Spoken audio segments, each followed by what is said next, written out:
Great.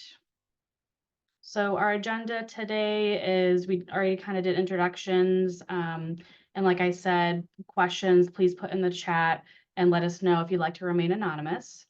We're going to be talking about temperament and goodness of fit, and then regulation. And so we're going to define those things for everybody and why they're important to when we're talking about regulation in young children. And then we're going to get to specific strategies for how to co-regulate and how that transfers to self-regulation as children get older. So tonight's focus is going to be young children, usually preschool, kindergarten, and under. So what is temperament? So temperament is a specific child's style of how they view the world. So this influences obviously their behavior, how they react to things, and it's influenced also by, how they anticipate things in their world as they are like something that's new, something that's difficult. It's how that specific child reacts to things, such as challenges. It also looks at their mood and then their level activity. So are they a pretty active child? Are they more in the middle where sometimes they're very active, but then they're, very like calm, or are they, kind of just cautious in general? And there's three categories of temperament. So one is easy and flexible. So these children tend to just be, pretty even keeled in mood and reactivity. They don't have many problems with eating and sleeping. And then they're pretty adaptable, flexible for navigating their world. We have active and feisty. So those are children who they tend to have more irregular sleeping, eating patterns. So children that, have a hard time settling down at night, or they might have a lot of wake ups in the middle of the night. They might not have a regular eating schedule, maybe more picky eating. They tend to have some anxiety and fear about new places. And they get very overstimulated or understimulated very easily. So children who has sensitivity to like loud noise or going into an environment where there's a lot of people, they may, have a lot of anxiety and try to run away, or might need to be near you a lot, or they have a big reaction to like being in that setting. And then we have slow to warm, cautious children. So they need a lot of prep. They need a lot of, support in entering new situations. So when they do warm up, they can be more flexible, but they do need kind of routine, repeated exposure to those situations to get really, really comfortable and feel like they can be themselves. So not all children fit into these three categories of temperament. So, obviously, I'm sure we all can think of kids that are neither of those, or like a mixture of three or two, or and so they don't all fit neatly into those categories. Just for your own knowledge, and the intensity of each category of temperament can range. So there's a range within each category. So children who fit into the feisty category or active category, they can have like certain strong reactions at certain times and then be totally fine at other moments. And then other children, you can see that no matter what it is, we can expect them to have a bigger reaction. So temperament can be affected by cultural norms and parenting styles.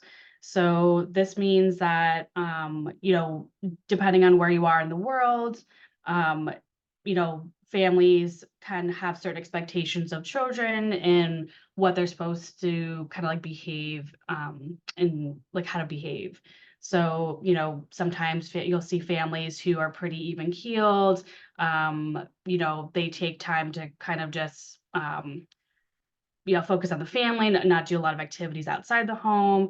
And so that temperament might be affected by that. And you can also be affected by parenting styles. So, parents who have their own, temperament of either calmness, slow to warm, or anxious or feisty, that can also affect how the child will react and present. So temperament, this is important because it is a means of ways of understanding how children will react, what they prefer, and then how they express their needs.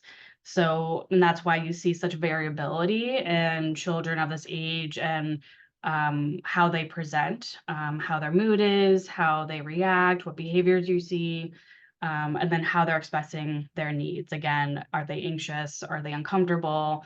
Are they upset? And this can really help us take away blame from, families or parents, because temperament is important to understand how a child views the world. And so it really is not, solely on the parents. It's also temperament is basically how a child is like kind of formed. So it's just their personal style, and you can use that information about their temperament to anticipate issues going forward. You might kind of figure out what are some of the, situations where I can anticipate my child might have a harder time, or they might actually be okay. And maybe we've worked on that situation before, and they've learned how to kind of cope with it.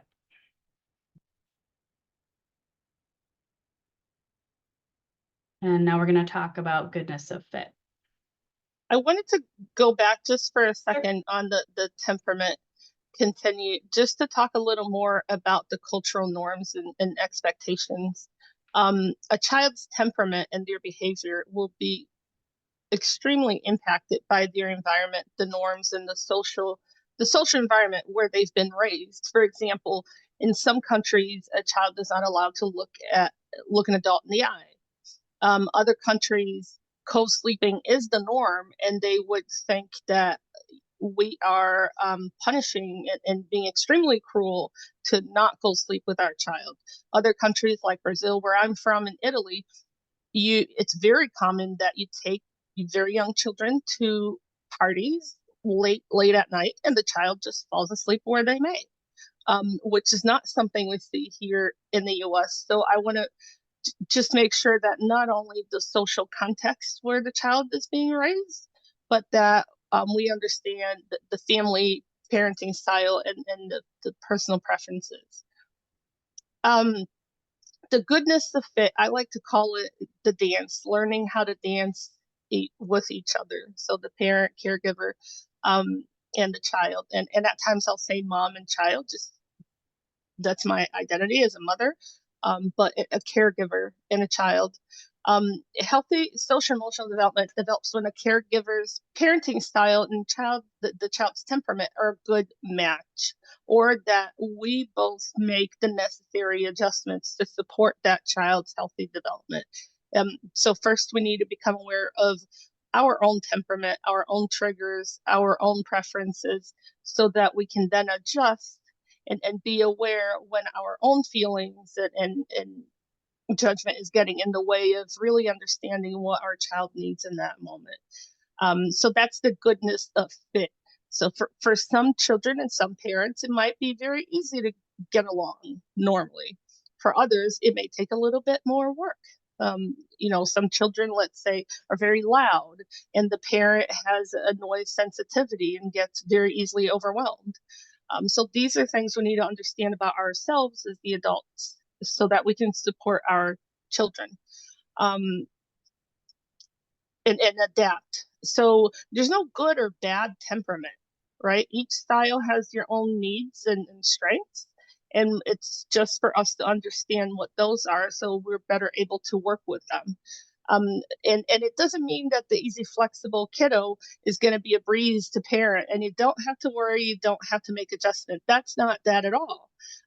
It means that we have to be attentive to other needs. So, for example, an easy, flexible child may be less likely to speak up when they have their own needs or there's something they dislike. They might just brush off, it's okay. It's all right. Johnny stole my toy. It's okay. Or they might be upset at you and just easily, oh, that's fine. It was just a mistake. So we have to know that in order for us to encourage our child to learn how to express their needs and understand their feelings. And then on the other hand, the active feisty child, in a way, um, you need a little bit more patience and flexibility, and you might end up raising a great attorney, the president of the country. But it's hard when they're three, right? So, and the slow to warm, the really cautious child, we need to understand, okay, what do they need? How can we, in a way, rehearse the situation? How can we prepare them and help them understand and feel calm so that when they enter into an environment or an activity or meet new people, it's not such a struggle. So they go in with some of the tools that they might need. Next slide. So emotional competence, and what is that? It's the ability to recognize, label, understand, and manage one's feelings and others' feelings, right? So this is all learned, and it's a very long process. It's not something we can expect a 3-year-old to know or a 5-year-old to know. This is a learning process that the child will need the parent as kind of their outside source of energy and regulation as they learn for themselves how to manage, express, and recognize what's going on in their body. Another thing we want to think about is, does the child have any diagnosis that might influence their ability to verbalize and manage their emotions? So, for example, is the child non-speaking? Not no spoken language. Do they have cerebral palsy that makes it very difficult for them to maybe articulate um, what the words that they're trying to say?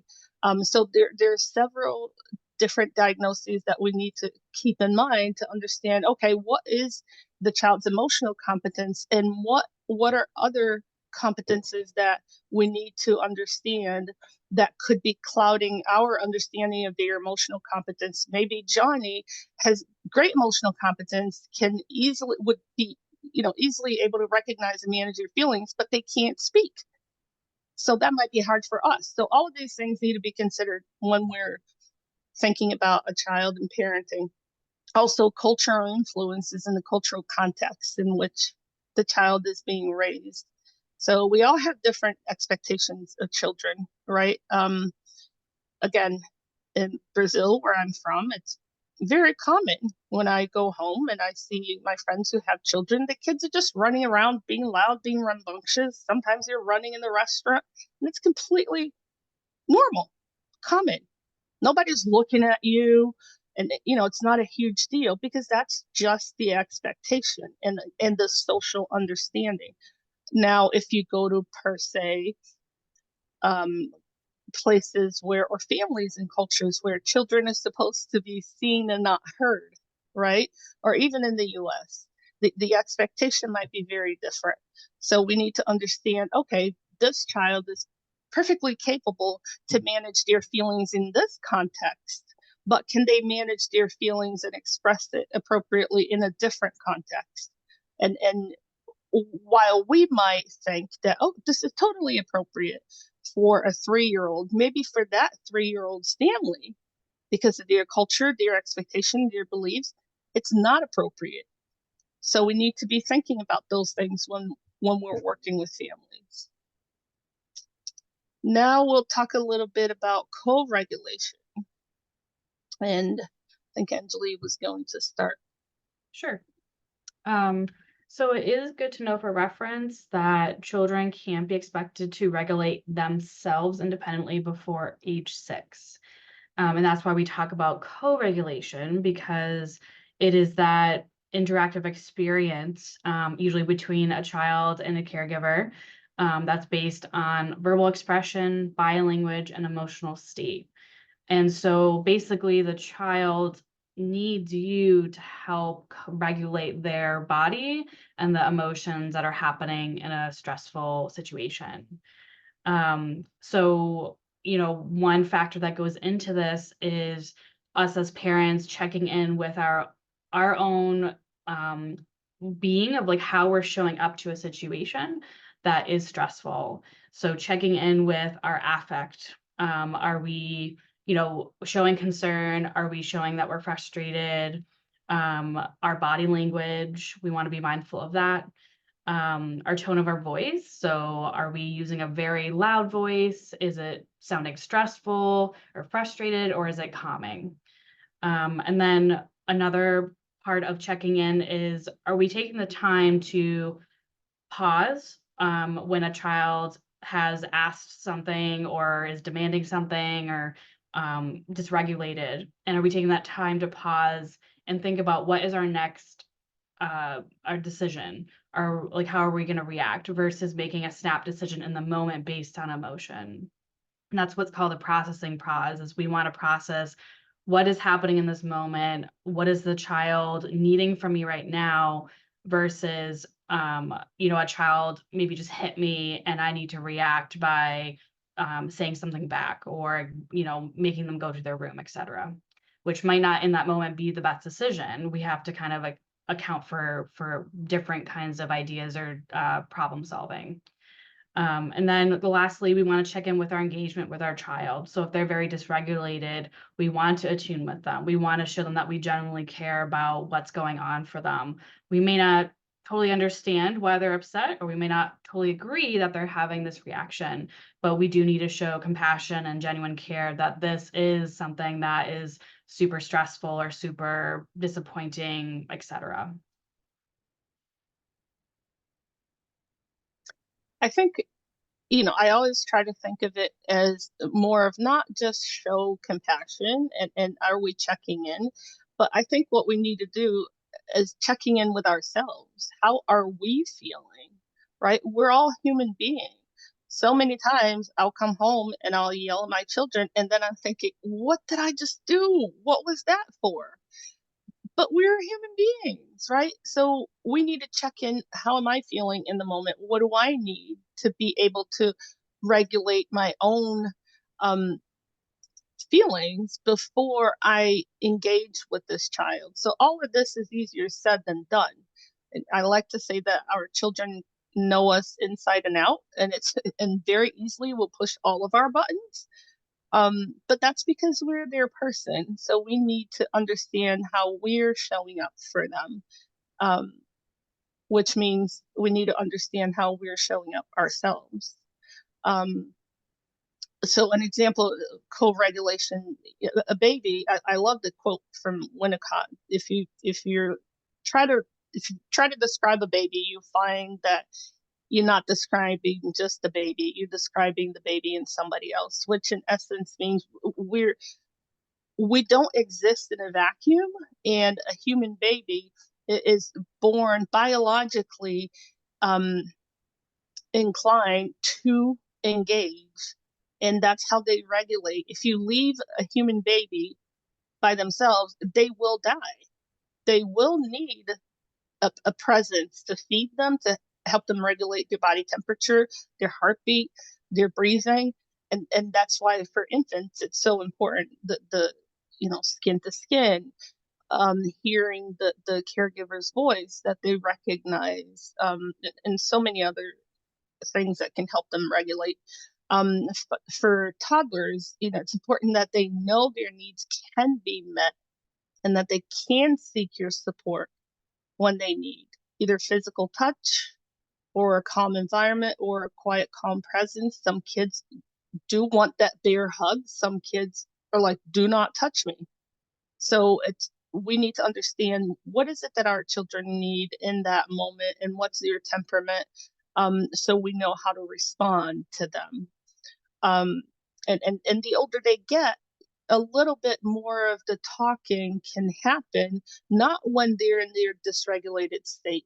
A stressed brain cannot access their executive functioning. So a stressed brain can't really think straight, can't think right.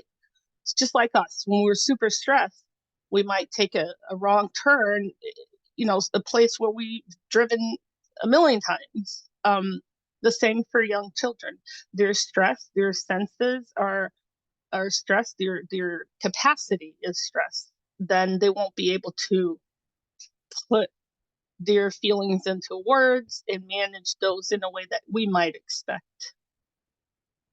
Next slide. Did you want to talk about boundaries? Oh, I'm sorry. I That's okay. forgot that. So one thing that's really important, and so I apologize for that. How do kids learn that they can come to us and they know that they will be answered and their needs are going to be met? It's by having clear, consistent, and predictable boundaries, expectations. I like to use like the trampoline. Like you think of a trampoline and there's this net around it. The child knows that no matter how they jump and how much force they put against the net, they're not going to fall because the net is right there to protect them. And the same with a young child or a little bit older child. They need to know where the boundaries are so they can feel safe to explore their environment. And what happens many times is if the boundaries are not clear, predictable, and consistent, when there's maybe a difference in parenting, in disagreement, what happens? The child does not know where that net is. They don't know how far they can and can't push. They don't know who is going to be their safe haven. And then that causes a lot of anxiety for young children, not knowing kind of where their net is. And one of the next slide, please. One of the images that I really like to use is the circle of security image, which shows, a parent's hand allowing a child to explore out. So they're going to look back, they're going to look for your reaction. And your job in that moment is, okay, I'm your secure base. I'm here. I'm not going anywhere. You're encouraging the child. I see you're exploring. I'm right here. And the child needs to know that you're feeling secure so that they can feel secure to explore their environment. And then they might do something super fun like climb a tree if that's safe, depending on the tree. But whatever activity they're looking to do, and you're going to rejoice with them, and you're going to be paying attention, you're going to be engaged. And then maybe they're going to fall, and then they're going to look at you. Okay, did mommy freak out? Did mommy just, oh my God? Or are they there safe and secure waiting for me to come back when I need? So children learn that they can explore their environment and feel safe, that they have a calm and secure base to come back to. And that's our job, is to maintain that calm and secure base as they are going to explore their own environment and their own emotions. Anjali, I don't know if you had anything else to add. No, I don't think so. Did you want me to read the quote? Sure. I love this quote, and I think it's so important. And unfortunately, I can't read it on the screen, but Anjali has superpowered vision, so she can read it. Okay. So this is from Winnie the Pooh, and Pooh says, "Today was a difficult day." There was a pause. "Do you want to talk about it?" asked Piglet. "No," said Pooh. After a bit, "No, I don't think I do." "That's okay," said Piglet, as he came out and sat beside his friend. "What are you doing?" asked Pooh. "Nothing really," said Piglet. "Only I know what difficult days are like. I quite often don't feel like talking about it on my difficult days either." "But goodness," continued Piglet, "difficult days are so much easier when you know you've got someone there for you, and I'll always be here for you, Pooh." And as Pooh sat there, working through in his head his difficult day, while the solid, reliable Piglet sat next to him, quietly, swinging his little legs, he thought that his best friend had never been more right. I love that quote, and I think that's our job as parents, is to be Piglet to our Poohs. Next slide. I just wanted to talk about why co-regulation is important. So I think Carolina said it very well, is that, this creates a foundation, the circle of security. And with that quote from Winnie the Pooh talking about that solid, reliable person that's there for you, even if you don't want to talk about everything. So that is important because if you look at children's futures and what we're trying to set them up for is we want them to feel good about themselves, good about their efforts in life, make good connections and relationships as they get older, and secure relationships where they feel like I can make a mistake and this person is still there for me and they still love me. And co-regulation can also teach them problem solving. How do I regulate my emotions when someone steals my toy or someone, as they get older, cuts me off in traffic? And to problem solve and know that they're not hopeless, and that life can, we can get through hard times. So co-regulation in younger years can help with setting them up for a good future.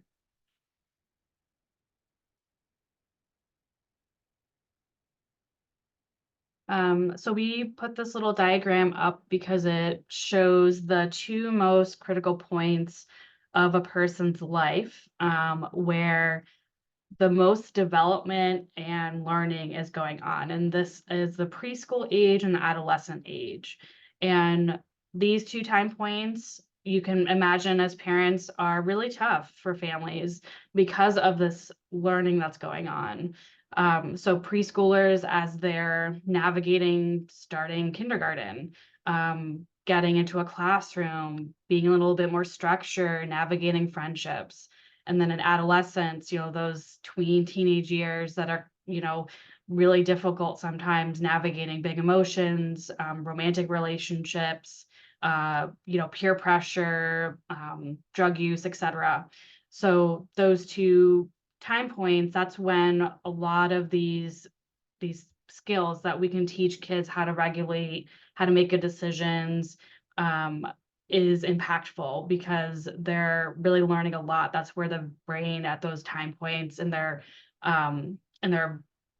timeline of their body is able to kind of take those things in from us caregivers, and people that influence them and really build a strong foundation for taking that on to the next stage of development. Did you want to say anything else about that, Carolina? Yeah, I like to think of it. It's those are the periods where a lot of their development is happening as far as self-regulation skills. And I like to think of it as, I don't know if folks are familiar with the touch points um, framework, and what it says is before every milestone, every big leap in development, there comes a time of disorganization. So an infant, maybe a 2-month-old that's been sleeping all night, all of a sudden starts waking up a bunch of times. And then soon after, we know, oh, they just started, giggling and smiling. Before every big leap in development, there comes a period of disorganization where it's almost like your brain is, they're cleaning the house in your brain and putting things in different places where it makes most sense. And that's why the preschool age can be quite difficult in learning to self-regulate. So you may have a toddler that was, you know, in ways calm and predictable and able to manage and talk to you, and all of a sudden they're just so dysregulated and you can't reason with them. And it's the period of this screaming, kicking and crying because they couldn't have that candy in the morning for breakfast. And it's, as parents, it's really hard. But I try to remind myself when I'm in that moment that, okay, it's the disorganization we're going to value because this is when they're learning. And I try to remind myself somewhat soon a big leap in their development is going to come, which is when they start really being better able to express in words their feelings and deal with them. Um, so I like to think of it as just disorganization periods right before a big leap, and remind myself when it's happening, when I'm in the thick of it, that it's going to get better. It, it's just a tough day.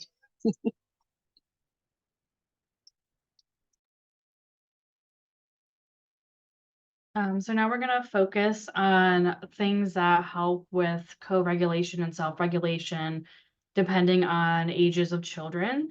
So for infants, how we talked about earlier, that, skin to skin, hearing their caregiver's voice, you know, singing a song, those are very soothing for infants to feel and experience. So having consistent, reliable routine is really important for infants. So, you know, as they figure out their sleep cycle, and you're figuring that out as a new parent, that becomes again a routine of like when those things happen. When do I sleep? When do I eat? When do I get changed? When do I have a bath? And then also just that comfort of being held. So as you can imagine, like when your babies were young, some like to be like held all the time, and it felt like maybe impossible. Like I can't put this child down. And that is in a way, like helpful to build a relationship with you so that they can be close to you. They can feel your warmth. They can feel your heartbeat. They can hear your voice. And like it says in this little flyer, it says, carry me in arms or carrier to let me sit safely at a level where I can interact with you. And so that way they can be very close to your face, be very close to your heart, so that they can be comforted by those two things. Um, Babies also want to be able to see their parents, and, as young children, they can only see so far when they're born. So it's very important that they are close to our face, so that they can feel like that closeness and regulate, and build that attachment. Carolina, is there anything else you wanted to add with this slide? No, just to remember that even though the kids will develop, it doesn't change that much. And maybe I'll say a little more on the next slide.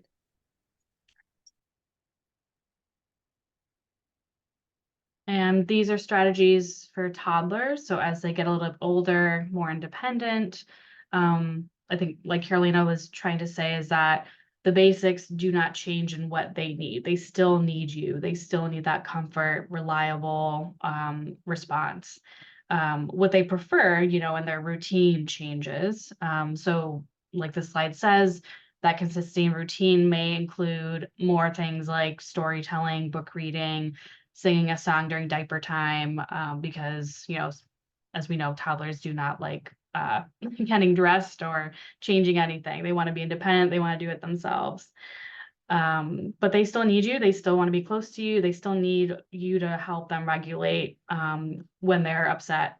And again, their behavior is communicating something. Maybe they are sleepy. Maybe they're telling you, I could go down for a nap right now. Maybe this activity is too overstimulating and I need a break. Or some kids are just like, I just need attention. I just need, your support. I just need you to take a time out from what you're doing, and give me that hug or kiss, etc. I like to always think of it as, the hierarchy of needs. First and foremost, the base of it is sleep. Are they getting enough sleep? Are they going through a transition period that they're not getting enough sleep, and therefore their whole day is impacted by it? Is this a child that maybe has a sleep disorder or doesn't get enough of the deep sleep, the deep restorative sleep? Is this a child who's now kind of getting rid of their nap during the day? Um, First thing I like to look at is the sleep. The second is your nutrition. Are they getting enough nutrients? Are they eating what they need to eat? Are they allergic to something that they're eating? Which then they're going to often be just feeling sick, and we may not know that, right? Are they hangry?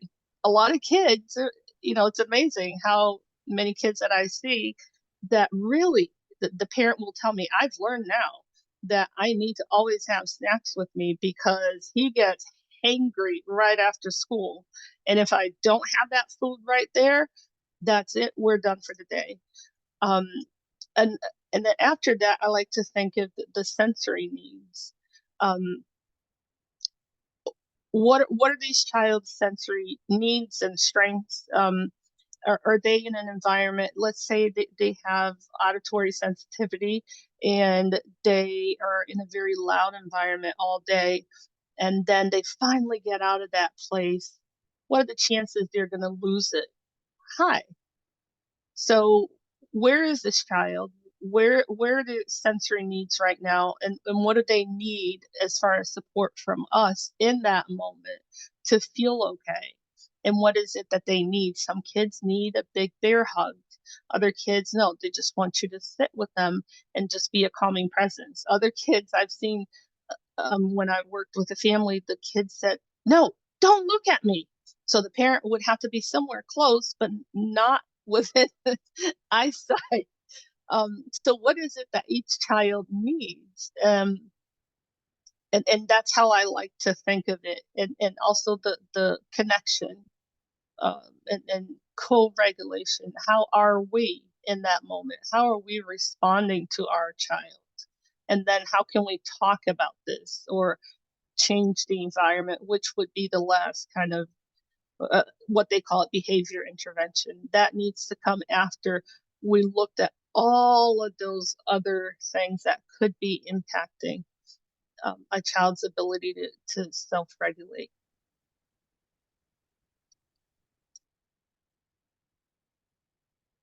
So we're going to talk a little bit about co-regulation strategies. So as Carolina had mentioned before, this is checking in with ourselves as parents of what we need in this moment to make sure that we show up for our child. So the step one is calming ourselves. So taking that time to say, what do I need to do? Do I need support? Do I need to ask for help? Do I need my own food or, hydration? Maybe I haven't eaten since this morning and it's 4 o'clock in the afternoon and I'm myself hangry. Do I need to just take a time to process and take that processing pause and, count to 30 seconds before I react? Taking deep breaths can be pretty helpful in regulating your own body, your heartbeat, so that you don't feel like you're going to explode. Step two, so thinking about your own thoughts and feelings that came up from what your child is saying or doing in the moment. Asking yourself, what do you think your child is feeling, what they might need? And then again, am I calm enough here to re-engage with my child? Your child may not be, or the opposite. The child may be, but you're not yet. And so we want to make sure that both are calm to be able to reconnect and figure out like what happened, what can we do going forward to take care of that situation so that it doesn't explode. Reconnection is pretty important, especially if there's been a situation where you've yelled at your child, you lost your patience, and it just happened. And so you want to make sure that both of you are calm. You want to make sure you've had that space to get what you need, or ask for help. Say if you have another caregiver that you live with, can they tap in while you take a minute to, calm yourself, gather yourself, and then you can re-engage. At young ages, you can also use distractions. So you don't always need to, it's not always ultimately appropriate to talk about what happened and what we can do better doing going forward. Sometimes it just needs to be redirected. Sometimes it doesn't need to be talked about. We just need to reconnect attention and engage in play and rebuild that connection and intimacy with our child. I just wanted to say in this like two different things. One, how important that reconnection. Some people call it the break and repair. And this is how children are going to learn that we all make mistakes, right? And the good enough parent is better than the perfect parent, because what children need to learn is that yes, we all make mistakes. Mommy yells too. But that reconnection, that repair moment is what allows children to learn that it's predictable, that we we make mistakes and we come back and we're able to repair our relationship. And that creates a pattern for them going forward of repair, of knowing that there is repair that comes after. And then another thing also that I wanted to kind of say real quick is that we think sometimes that, oh, oh yeah, this happened to me, but my kid wasn't even there. They were, at home and I was somewhere else, and that didn't impact them at all. Kids are really smart, and there's a thing called neuroception. That's our physiological state detecting another's physiological state. And a mother and a child, or a parent and a child, that happens, and that is yet another way of co-regulation. Not only it's our um, cognitive ability, knowing how we're coming, right? And knowing to talk about our feelings, our um, the subconscious. Okay, how might I be feeling? Okay, how might maybe this is going to impact how I interact with my child, but also recognize that how we are in physiologically will impact how we come to be with another person, our heart rate, our temperature, um, our blood flow, and we're human beings, again, biologically made to connect, and that's how we communicate. So don't underestimate what's really going on deep inside of you and your child, and the power that has in your relationship with your child.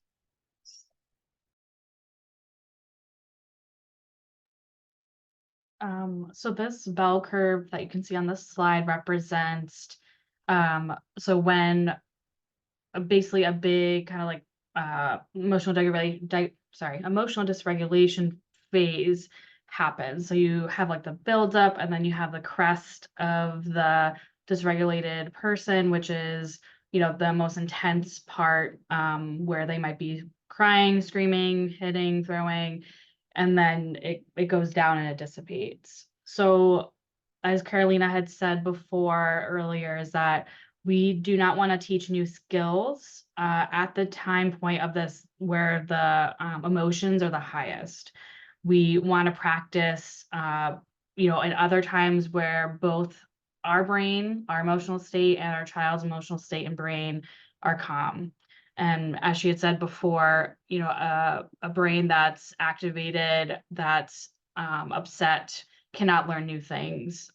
So when you are engaging with your child, when they're emotional, when the dysregulation is the highest, we want to be calm. We want to be connecting. We want to be validating, but not talking about what they did was wrong and what they could do next time and how you were feeling.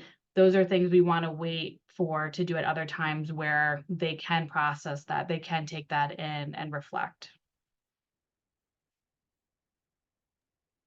Yeah, I like to say that the window that we have to use words and intervene, verbally with a child, is pretty short.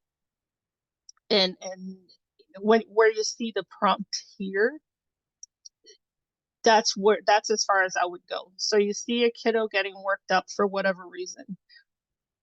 You're noticing some of the signs. So that is when you might intervene and say, hey, I noticed you are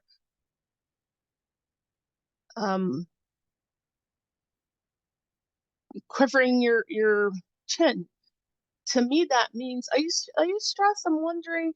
Let's go take a walk. Let's go. Look, come here. Let's take some breaths together, or whatever it is the situation might be. However, usually you work with the child to calm down. But after that, I call it the point of no return. That's it.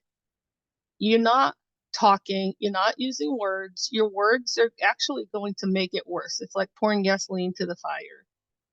Just stay calm and wait for it to go through.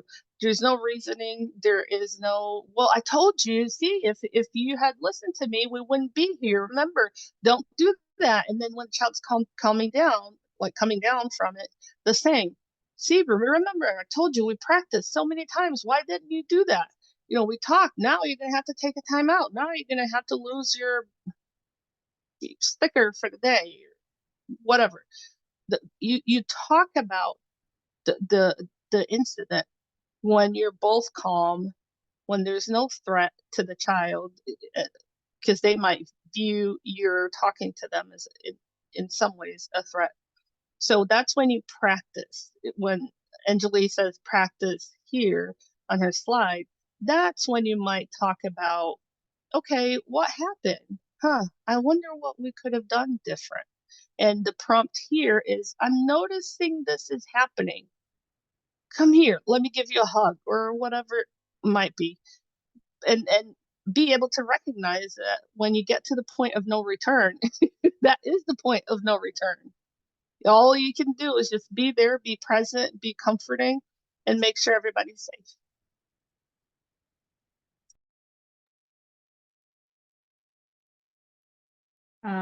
So of course, this all sounds very easy to do, but we do understand that it takes a lot of practice, just as your kids are learning, for us adults too, to practice how we react. How do we stay calm? How do we have it all together? Especially when we have our own stressors and competing demands, like maybe we have other children to attend to. We don't have just one child. Maybe we are struggling with our own mental health needs, or our work is very stressful and causes a lot of long hours. So that is all competing at the same time as when you're encountering this one stressful or many stressful situations or interactions with your child. So of course, please, don't take this as we're saying this is easy stuff, or that you have to do it alone. There's so much that can be gained and learned from just having support systems from your friends, your families, from your providers who can say, I've been exactly where you are in your shoes, and I'm here to listen. If you want advice, I can give it to you, but just sometimes just having that ability to say, like, this was really hard, my child was doing this, and I yelled and I feel really bad. And that person that's supporting you can say, like, I've done it too. It happens. We're human. So it only gets better as you can, share with others that support you, confide in them, and keep practicing, and knowing that you'll just keep getting better and better at it, and having that grace for yourself that you're not going to be perfect at it. Yeah, as Anjali said, I like to say to find your village. And it may not be your family, it may not be friends, but find your village where you can really be open and honest about your feelings and not feel judged. And folks are really going to be helpful, as instead of just trying to fix it for you or tell you what to do. Um, find your village that's going to support you in times of need, and remember to have grace with yourself, which it's again much easier said than done. I know that. But and really, for me, when I really started to believe that good enough mother, the concept of the good enough mother, does not mean just good enough. Oh, it's okay. I could just do the bare minimum, feed my kids and send them to school, and that's good.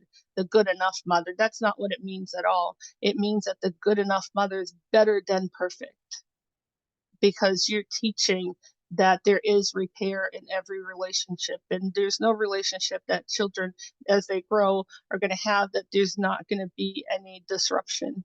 So they will, through the loving relationship they have with you, they will learn that in the future there is repair. They learn how to trust that the world is a safe place and that there will be repair. I see a question. Um, so in those really extreme dysregulation events, it's best to just not talk. I don't know, Anjali, do you want to answer? Sure. So the question was, I think everyone can see it, but I'll just repeat it for everybody, is in those really extreme dysregulation events, is it best just not to talk? So I think what we're we're talking about is that moment where it's the most intense, where the child may be shut down, or they might be telling you, "Don't look at me, don't talk to me." That is a point where you don't wanna be, coaching them or teaching them a new skill. So you don't wanna go back and replay, "Well, I told you not to jump on the sofa, and if you jumped on the sofa, you could fall and hurt yourself, and look what happened."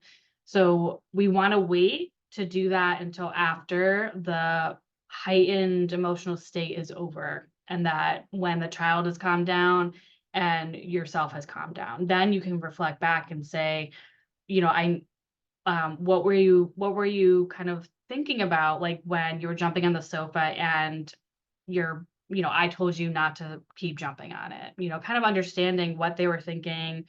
They were like, "Oh, this is really fun. I can bounce really high," not thinking that, "Oh, I could just easily trip and fall and hurt myself, or maybe hurt another sibling," for instance.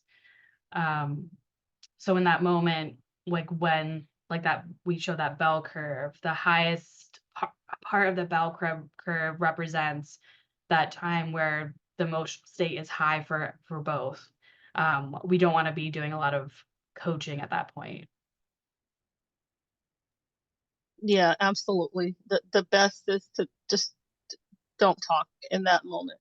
Um, Find ways to co-regulate with your child, because like we said, a young child, they don't have that ability within themselves to regulate independently. You're going to need that outside source of energy to be able to regulate. So it's our job to be the piglet. We're just going to sit here, and what is it that you need, and we're going to walk the walk with you. There's no talking. The more talking you do, the usually the more escalated the child gets.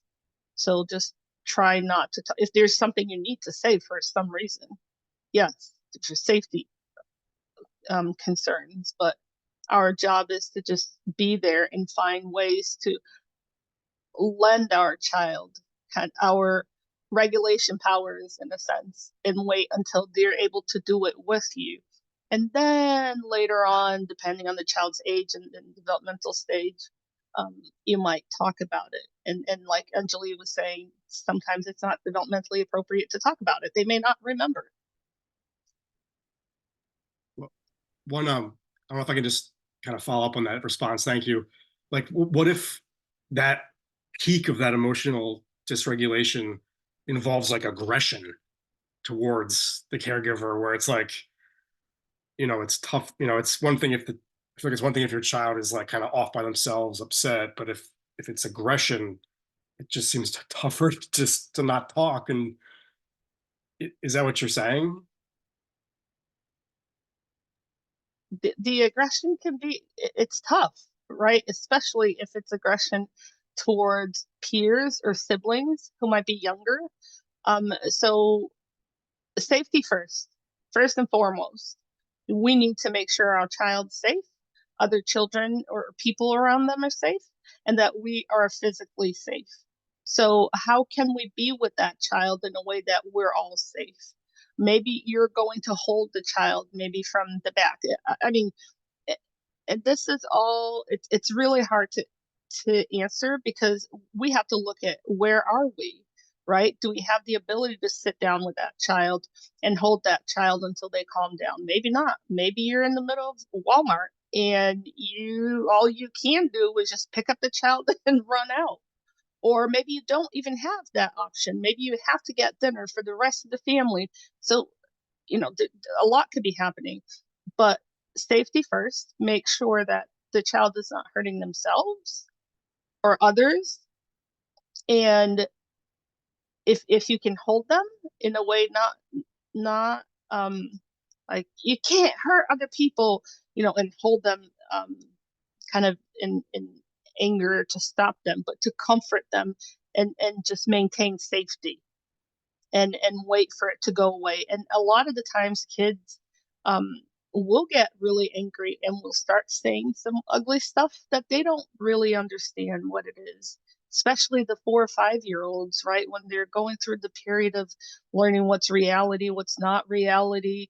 um they might say some really scary things, and our job is to just be calm and let that kind of work its way through. Then maybe later you can talk about it. But as long as everybody's safe, yeah, I would say no, the minimum amount of words possible. I hope that answered your question. I think so. Thank you. And I definitely understand the nuances of where you're at and lots of factors, I'm sure, but that was helpful. Thanks. There's not all, yeah, not only where you're at, but what are the expectations, right, of where you are. I like to tell this story. One time, my kiddo, one of my kids, she was really young, and she was one of the feisty ones, and she was really giving me a hard time. We were at the beach, and I was with my husband's family, so my in-laws, who have very different views on parenting and are from a very different culture. And I'm trying to talk to my child. I'm trying to reason with her. She wasn't totally dysregulated, but I said, kind of under my breath, I said, no, someday that's going to serve you well, Nina. Just not today. Just not today. I said it to myself.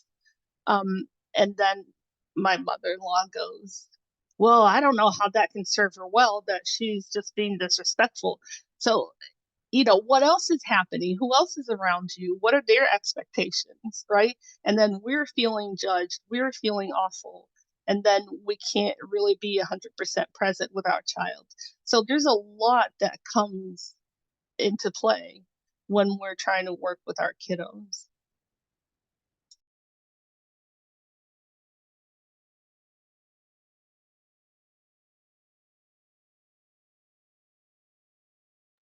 You're welcome. And everybody, please feel free to unmute, write your questions. Can I ask a question? I appreciate all the advice and perspective that you both have. I'm coming from a little different area in the sense that my kids are no longer preschoolers, but I am often asked by parents, what can I do in certain situations? And things I think have changed over the years that I've been in practice over the past decades on how you might approach certain issues. I'm wondering if other parents might have, let me give you a scenario and see how you might handle this. Let's say that there's the temperament of your child is a feisty one, and they are very just get easily upset over certain things that you wish they didn't get upset over. For example, they want a toy at the Walmart, or they want something that somebody else has, and it's not appropriate. And luckily, it's not a safety issue, in which case you have to intervene. But how might you help them regulate themselves in those situations where they're ramping up? I want that toy, or I want that thing at the Walmart, let's say. How do you help them at that moment really calm down and regulate themselves? Are there techniques? So I think what kind of like when we go back to that bell curve, right, where the prompt where you can see that it's escalating and it could explode the more you say no to the toy. So sometimes, telling that child, like, I know that you're really upset that I said no to the toy. So validating, putting into words what exactly they're feeling. And they might ignore it and say, like, well, I don't care. I want that toy. I want that toy. And eventually you can say, I am going to stop responding now because I've already said no. So kind of like setting that boundary of, I know that this is really hard to hear that I've said no, and we're just coming in here for X, Y, and Z, and then we're going to leave. And giving them the option, like, do you want to help me bring out the other stuff to the car, or do you want me to, pick you up and we leave together? So kind of giving those options of, we can do this together, or I'm going to have to intervene as parent and bring you outside of the store now that we've done shopping, etc. That's one idea. Mhm. I Great. think, yeah, like she was saying, I think it's important to figure out where we are, what choices we have in that moment. Do we have a partner available that we can tap and say, hey, I need help right now? Um, what choices do we have? Um, and like she was saying, you can say no, and lovingly and firmly, no. And I know you're upset, right? But we can't have that toy. That's it. Say, I already told no. I already told no. No, we talked about this last week. Every time we come to Walmart, you keep asking. I already told no. I already, and you start escalating, right?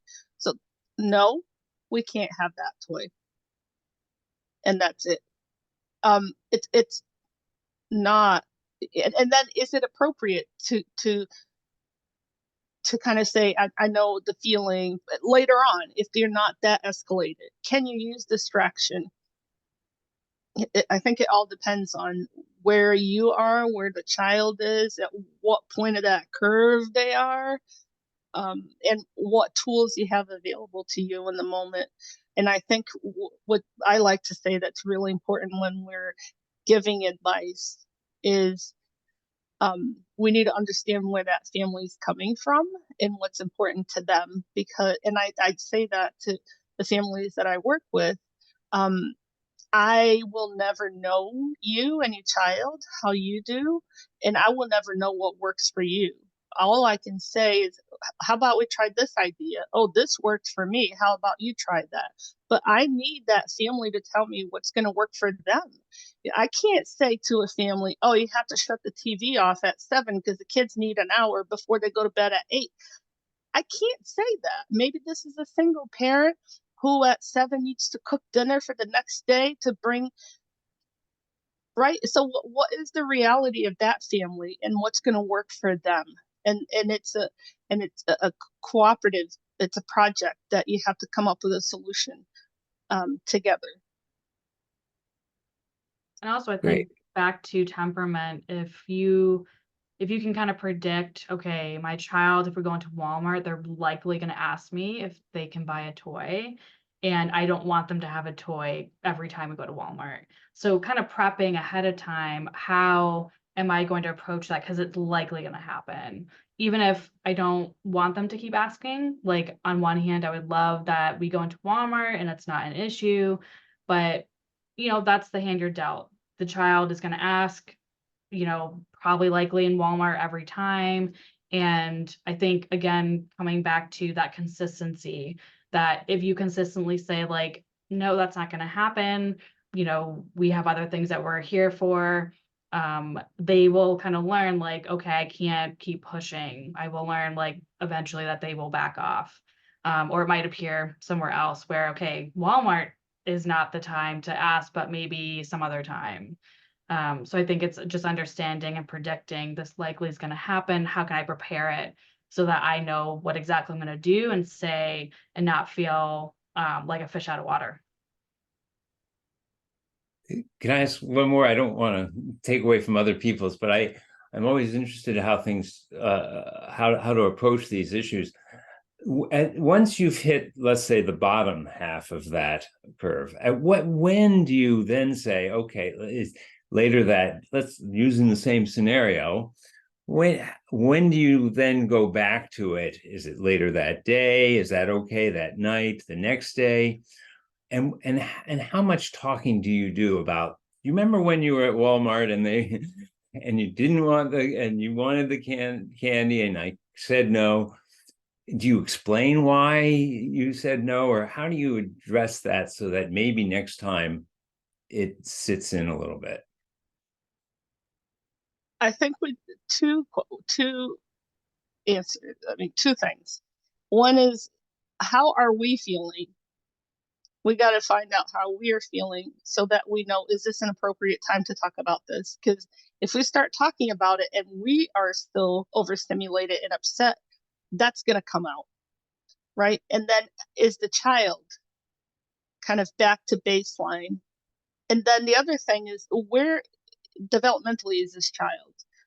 How much memory, can we go a few hours, or is this a child that's very young and we need to address it immediately? And then you're going to have to make a choice based on, again, your reality. Is this a child that tomorrow is going to easily remember what happened? Or is this a 2-year-old who, if you talk to them at 8 o'clock at night, they have no idea what you're talking about?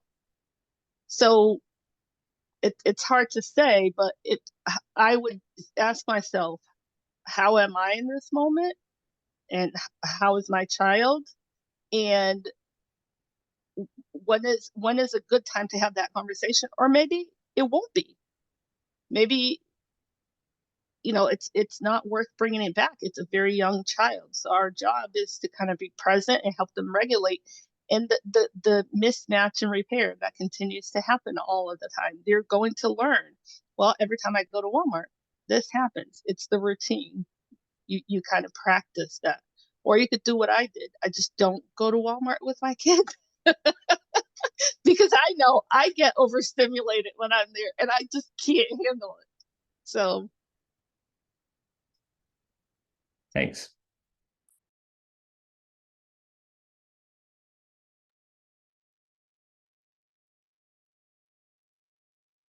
Anyone else have any questions? Feel free to unmute if you'd like.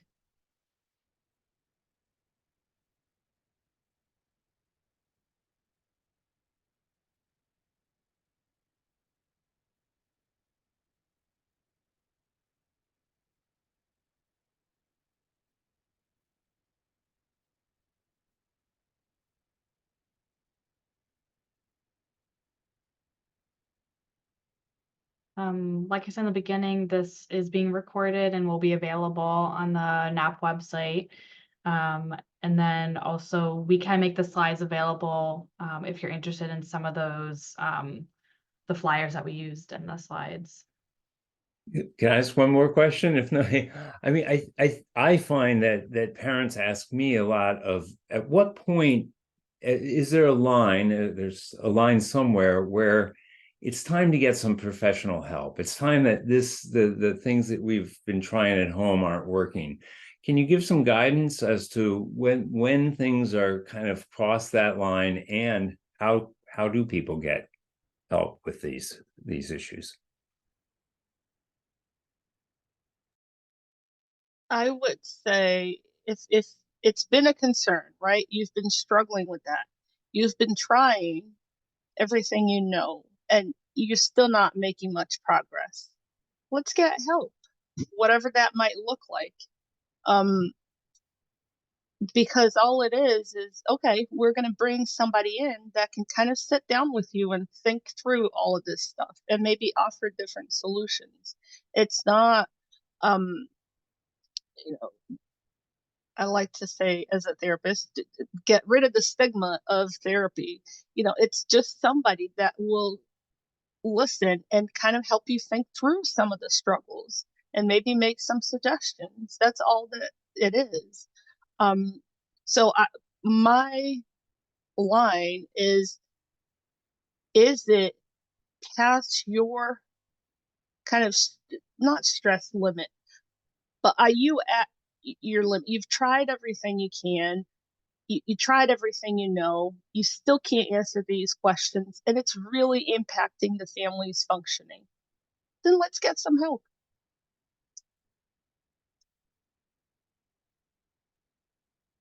And through NAP, as you know, John, if you're obviously a family member that attends NAP, you can reach out to your pediatrician and talk about a referral to integrated behavioral health. And we're happy to meet with you and talk these things through, like Carolina had said. Carolina, how do people get connected with your program through MCPAP? So MCPAP is a consultation service available to primary care providers. So only pediatrician and nurse practitioner. So if let's say you are a Dr. Schwab's patient and you've been struggling with something like this, and then you say, all right, doc, I think maybe Anjali can help me here. Can I just talk to her a couple more times? And you work with Anjali and you're still wondering, you're things are just not fitting, not getting better, then talk to Dr. Schwab and say, hey, do you recommend a MCPAP referral, the program I work for? And then Dr. Schwab would make the call to us, and we would reach out, schedule an evaluation, and so goes the process. But there's so many other programs that reaching out to the integrated behavioral health folks at your clinic, and NAP is so lucky to have many incredible integrated behavioral health people, and that they can help connect with other programs, not just MCPAP, but there's several other programs that might be helpful to your family. But our program specifically, it's just talking to Dr. Schwab and say, hey, doc, we've tried all this. Do you think it's, where do we go from this? Could MCPAP be helpful? And then Dr. Schwab will reach out to MCPAP, and we'll do the evaluation. And that we're lucky enough that now we have the program that's only for children 5 and under. And it's never too soon, never too early. Please bring me a baby. I often see when things have already escalated so much and kids are really struggling at school, maybe getting, terminated at their child care placement. Let's not let it get that far. Reach out for help. There's nothing wrong with, working with somebody when the kiddo is an infant, a 1-year-old, and you're noticing difficulties. Let's talk about it. How can we understand it better? Let's not wait until their point of no return, right? When they've lost their child care placement, when it's starting to affect their self-esteem because they become the bad kid at school, which I hate that term, but let's reach out for help sooner rather than later.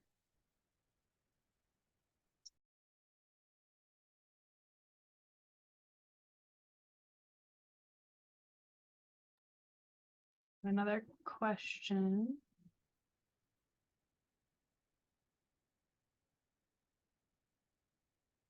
So my 5-year-old has 2 incidents on the playground at school recently where they got in trouble for fighting with other kids.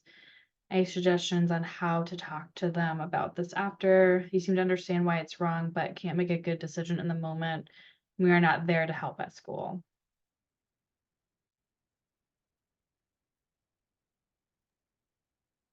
So like we said before, a stressed brain can't access the skills that they might have. So a 5-year-old, although they're a little bit older, and might have some self-regulation skills. What a stressed brain, when they're in the moment of having all those emotions, somebody called them a name, somebody pushed them, whatever is happening, they're in that state and they can't access for themselves. So what can we do? Yes, you talk to them about it, because a 5-year-old will have the memory. We'll be able to talk to you about maybe how they were feeling, and okay, what could you have done?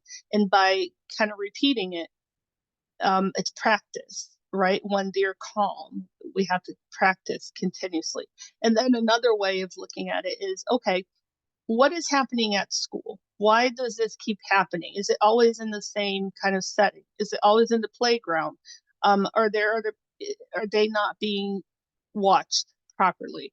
Can we have some supports in place? Does this child get hungry at that time? Does this child do they have sensory needs and they need like a chew necklace? Or do they need during the playground play to kind of have a play buddy assigned? What are the tools that you can utilize in the school, or the teachers and the administrators with you can utilize, so that we don't escalate? It's the same as planning for those events at home. You're just helping the school predict and plan and support this child when these things are happening. Because you're right, we can't be there. We're not there to help them.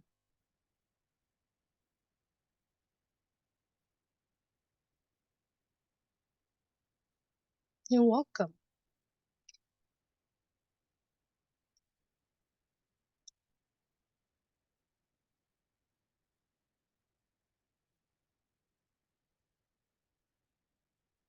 And like Anjali was saying, this will all be recorded. Everyone will have access. You'll be able to see our handouts if you want to take notes or print it for yourself. And if you have questions after today, feel free to reach out to Anjali. If you would like to reach out to me, she can put you in touch with me. And I'd be happy to help.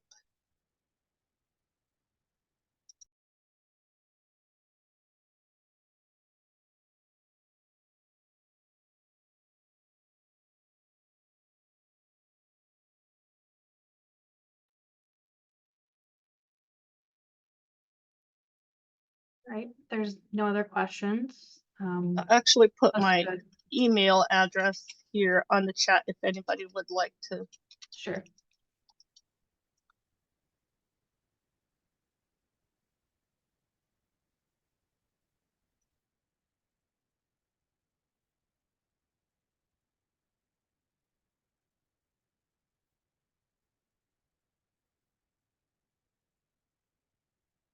We'll just wait so that people can write that down if they want to.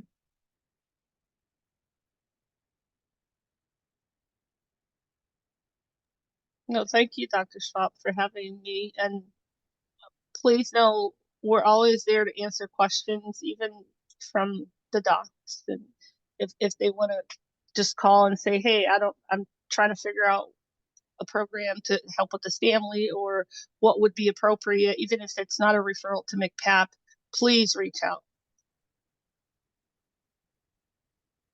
All right. Well, thank you everybody for joining us. I hope you have a good holiday. Happy New Year. Bye, everyone.